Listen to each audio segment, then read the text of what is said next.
Bismillaahi Raxmaani Raxiim. Waa Ibraahim Cabdullaahi Isxaaq. Wax kala soco qaybtii saddexaad xogogaalka Geeska Afrika iyo barashada dalkeena. Waxaan kasii maqali doonaa halkii inoogu dambeysay sidee ku baxday magaca Xamarweyne.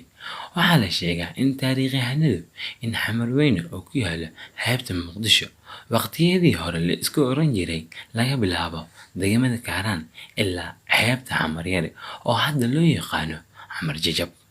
Shariif Cindruus oo ka mid ahaa taariikhahanadii wax ka qoray degmada Xamarweyne uu ku baxay magaca markii nin soo gaaray oo safar ahaa loogtana ka hintinayay isagoo watay hal gaduudan isla markaana ay hogaaminaysay hashii haweenaydiisii isla markii uu soo gaaray goobtii hore loo oran jiray Malmala oo ku taala meel u dhow mashaajidka Arbaca Rukun oo caan ka ah degmada Xamarweyne.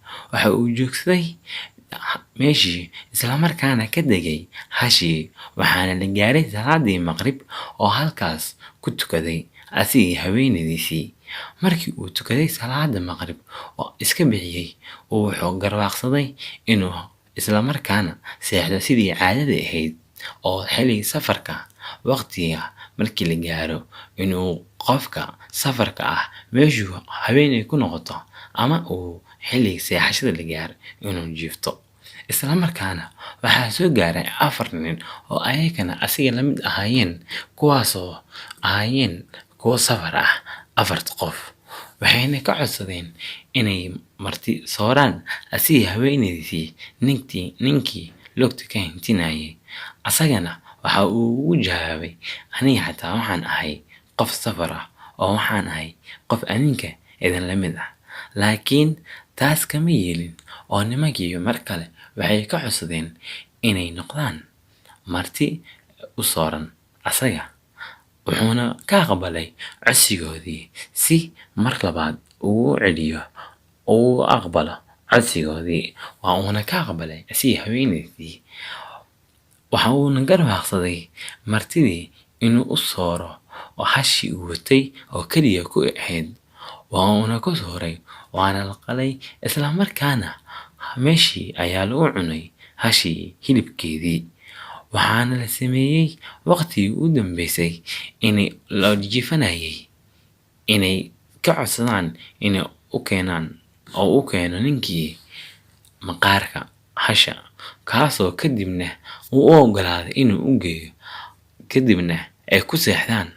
Isla markaana waa ay seexdeen nimankii iyo haweenaydiisii oo meel gaar ah seexday. 4tii qof martida ahaydna ayagana gooni ay u seexdeen.